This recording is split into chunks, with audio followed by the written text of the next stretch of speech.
உலகெங்கும் வாழும் அன்பு தமிழ் நெஞ்சங்களுக்கு சதுரங்க பிரியனின் கனிவான வணக்கம். இன்றைக்கி நம்ம எதை பற்றி பார்க்க போகிறோம்னா குயினை எப்படி நம்ம மூவ் பண்ண போகிறோம், என்ன மாதிரிலாம் அதை ஹேண்டில் பண்ண போகிறோம், எப்படி ஹேண்டில் பண்ணணும் அப்படின்னு குழந்தைகளுக்கு எப்படி தெரிவிக்கிறதுங்கிறத பற்றி இன்றைக்கி நம்ம வீடியோவாக பார்க்கலாம். இப்போ நம்ம குயினை பற்றி பார்க்க போகிறோம். குயினுக்கு 9 பாயிண்ட்ஸ்னு சொல்லியிருக்கோம். இது 8 டைரக்ஷன் பீஸ்ன்னு சொல்லியிருக்கோம். ஸோ இங்கே குயின் இருந்தால் அப், டவுன், ரைட், லெஃப்ட், டயகனல் அதே மாதிரி ஒரு 4 லைன் வரும். இதெல்லாம் உங்களுக்கு தெரிஞ்சது தான். சரி, இந்த குயினை வச்சு ஒரு பீஸை எப்படி அடிக்கலாம் என்னங்கிறத பற்றி பார்க்கலாம். ஃபார் எக்ஸாம்பிள் குயின் இந்த இடத்துல மிடில் இருந்துச்சுன்னா நம்ம ஏற்கனவே சொல்லியிருக்கோம், இதுக்கு பேர் சென்டர், இதுக்கு பேர் சப்பார்டினேட் சென்டர், இது நியர்பை போர்டு எண்ட், இதுக்கு பேர் போர்டு எண்டுன்னு சொல்லியிருக்கோம். ரைட்டுங்களா? இதில் இந்த குயின் இருக்கிற இடத்த பொறுத்து அதனுடைய number of controlling squares change ஆகும். ஃபார் எக்ஸாம்பிள் இங்கே இருக்குதுன்னு வச்சுக்கோங்க, இந்த 4 கட்டத்தில் எங்கே இருந்தாலும் 27 ஸ்கொயரை கண்ட்ரோல் பண்ணணும் இந்த குயின். ரைட்டுங்களா? இதுவே இந்த குயின் இங்கே இருக்குன்னு வைங்களேன், இங்கே ஒரு 7, இங்கே ஒரு 7, இங்கே ஒரு 7, 3 7s 21, அவ்வளோ மட்டும்தான் இப்போ இந்த குயின் கண்ட்ரோல் பண்ணும். சரிங்களா? இப்போது இங்கே இருக்குன்னு வைங்களேன், ஒரு 2 மட்டும் ஆட் ஆகிக்கிறோம். அந்த 21 + 2 23 வரும். இங்கே வந்துச்சுன்னா 21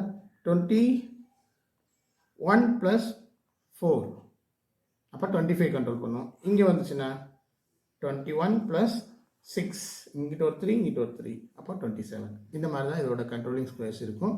இதை எப்படி அடிக்கிறது, ஒரு பீஸை அடிக்கணும்னா இதை எப்படி யூஸ் பண்ணலாம் அப்படிங்கிறத பற்றி பார்க்கலாம். இப்போ பார்த்தீங்கன்னா இந்த குயின் குழந்தைங்கள்ட்ட சொல்லும்போது இந்த குயின் எப்படியெல்லாம் போய் இது எல்லாத்தையும் கலெக்ட் பண்ணணும் அப்படின்னு சொன்னீங்கன்னா, ஃபஸ்ட்டு அவங்க ரூக் மாதிரி அந்த குயினை பிளான் பண்ணி பார்க்க சொல்லுங்கள். ஃபார் எக்ஸாம்பிள் இது ஸ்ட்ரைட்டாக அடிக்கிறது பீஸ், வேறு எதுவுமே டயகனல் அடிக்கிற மாதிரி எதுவும் இல்லை, இந்த ஸ்ட்ரைட்லேயே அடிக்கிற மாதிரி எதுவும் இல்லை. ஸோ இவங்க கம்பல்சரியாக ரூக்கோட ஆக்ஷனை தான் இந்த குயினுக்கு நம்ம அப்ளை பண்ண முடியும்.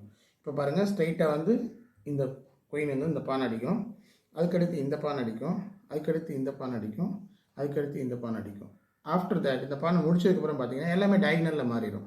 ரூக் டைப்பில் ஸ்ட்ரைட் லைனை கண்ட்ரோல் பண்ணிகிட்டு இருந்த குயின் இப்போ என்ன பண்ணிச்சுன்னா டயகனலில் போக ஆரம்பிச்சிடும். இங்கே கண்ட்ரோல் பண்ணும், அந்த இதை கண்ட்ரோல் பண்ணும், அந்த இதை கண்ட்ரோல் பண்ணும்.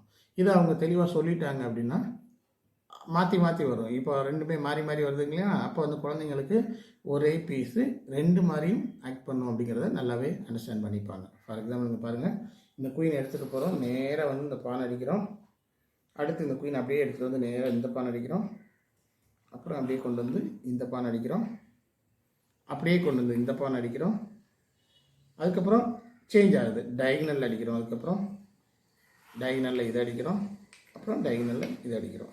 இந்த மாதிரி அவங்களுக்கு டிஃப்ரெண்ட் டைப் ஆஃப் பொசிஷன்ஸை வச்சு காமிச்சு அவங்களுக்கு இந்த மாதிரி சொல்லிக் கொடுக்கலாம். ரைட், இப்போது இந்த பொசிஷனில் நம்ம குயினை பார்த்தீங்கன்னா இந்த குயின் இருக்குது. குயின் எதை அடிக்கணும்னு கேட்டால் இதை அடிக்கலாம், இதை அடிக்கலாம், 2 ஆப்ஷன் இருக்குது.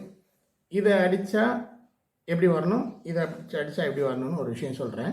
இதுதான் அந்த சின்ன குழந்தைங்களுக்கு தேவையான முக்கியமான ட்ரிக்கு. என்ன அப்படின்னு கேட்டால், ஒரு ஸ்ட்ரெயிட் லைனில் ஒரு 3 பீஸ் இருக்குது அப்படின்னு சொன்னால் இந்த 3ஐயும் கிளியர் பண்ணிட்டு தான் நம்ம அடுத்த ஏரியாவுக்கு போகணும். அதுதான் நான் சொல்ல வர ஒவ்வொரு விஷயமும் நான் திரும்ப திரும்ப சொல்கிற விஷயம் அதுதான். ஒரு ஏரியாவுக்கு போகணுன்னா அந்த ஏரியாவை கிளியர் பண்ணிட்டு தான் அடுத்த ஏரியாவுக்கு போகணும். அந்த வேலைகளை ஃபுல்லாக முடிச்சுட்டு தான் அடுத்த வேலைக்கு போகணும். அப்போ தான் நல்லாயிருக்கும். ஃபார் எக்ஸாம்பிள் இங்கே பாருங்கள், இந்த பானை இந்த குயின் எடுக்கிற மாதிரி ஒரு பிளான் வச்சுக்கிட்டோன்னா இதை ஃபஸ்ட்டு எடுத்துகிட்டு இங்கே போயிட்டு இங்கே வந்தீங்கன்னா இந்த குயின் அதுக்கப்புறம் எதையுமே அடிக்க முடியாது. புரியுதுங்களா? ஏன்னா இந்த டயகனல்லையும் எதுவும் கிடையாது, இந்த ஸ்ட்ரெயிட் லைன்லையும் எதுவும் இல்லை, இந்த ஸ்ட்ரெயிட் லைனில் எதுவும் இல்லை, இந்த டயகனலில் எதுவும் இல்லை, இந்த ஸ்ட்ரெயிட் லைன்லையும் எதுவுமே இல்லை. அப்போது இதை அடிச்சுட்டு அவங்க என்ன செய்வாங்கன்னா ஃபஸ்ட்டு நேராக இதை அடிக்கணும். ரைட்டுங்களா? இப்போ பார்த்தீங்கன்னா இதுலேருந்து ஸ்ட்ரைட்டாக போய் இங்கே அடிச்சிடலாம். இப்போது அந்த 3 பான் இருந்தது, 3ஐயும் ஃபஸ்ட்டு கிளியர் பண்ணிவிட்டோம். அந்த ரோவில் ஸ்ட்ரெயிட் லைனில் இந்த 3ஐயும் கிளியர் பண்ணிவிட்டு இப்போ தான் நம்ம டயகனலில் யூஸ் பண்ணுறோம். புரியுதுங்களா? இந்த டயகனலில் வரும்போதும் இந்த 3 பானையும் முடிக்கணும். முடித்தா தான் அடுத்த ஏரியாவுக்கு போகணும். அப்போ என்ன செய்யணும், இதுலேருந்து அங்கே போக முடியும். அப்போ இதை கடைசியாக வச்சுட்டு இதை அடித்து முடிச்சுட்டு அதுக்கப்புறம் நீங்கள் இந்த இதை அடிச்சிங்கன்னா இப்போ இந்த இடத்துக்கு போய் நீங்கள் எளிதாக ரீச் ஆக முடியும். இதுதான் குழந்தைங்கள்ட்ட நீங்கள் எதிர்பார்க்க வேண்டியதும் கூட. இதைத்தான் நீங்கள் அடிக்கடி அவங்களுக்கு நிறைய கொஸ்டின்ஸ் வைக்கும்போது இந்த மாதிரி ட்ரிக்கியாக சில விஷயங்களை சொல்லி கொடுத்தீங்கன்னா அவங்களுக்கு அது நல்லா புரியும் மாதிரியாக இருக்கும். இப்போ இந்த பொசிஷனில் பார்த்தீங்கன்னா உங்களுக்கு ஒயிட் குயின் இருக்குது. இந்த குயினை வச்சு இந்த பிளாக் பீசஸ் எல்லாத்தையுமே எடுக்கணும். பிளாக் பீசஸ் எல்லாமே எப்படி எடுக்க போகிறோம் அப்படிங்கிறத பார்த்தீங்கன்னா, இது டயக்னல் பேஸ். முதுக்கு முன்னாடி சொன்னது ஃபுல்லாக ஸ்ட்ரைட் லைன் பேஸ். இந்த ஸ்ட்ரைட் லைனில் இருக்க 3 பீஸ் இருந்தால் எப்படி எடுக்கணும்னு முதல் சொன்னோம். இப்போ டயக்னல் அதே மாதிரி சுச்சுவேஷன் எப்படி கிரியேட் பண்ணலாம் அப்படின்னா, இப்போ பாருங்கள், இந்த குயின் வந்து டேரெக்டாக இங்கிட்டு போகலான்னா இந்த பானை இடைஞ்சலாக இருக்குது, இங்கிட்டு போகலான்னா இந்த பானை இடைஞ்சலாக இருக்குது, இங்கிட்டு போகலான்னா இந்த நைட் இடைஞ்சலாக இருக்குது. ஸோ இதுக்கு இருக்க ஒரே ஆப்ஷன், இந்த டயக்னலில் எதுவுமே இல்லை, இந்த டயக்னலில் எதுவுமே இல்லை, இந்த டயக்னலில் எதுவுமே இல்லை. இந்த டயக்னலில் பார்த்தீங்கன்னா ஒரே ஒரு ஆப்ஷன் இருக்குது.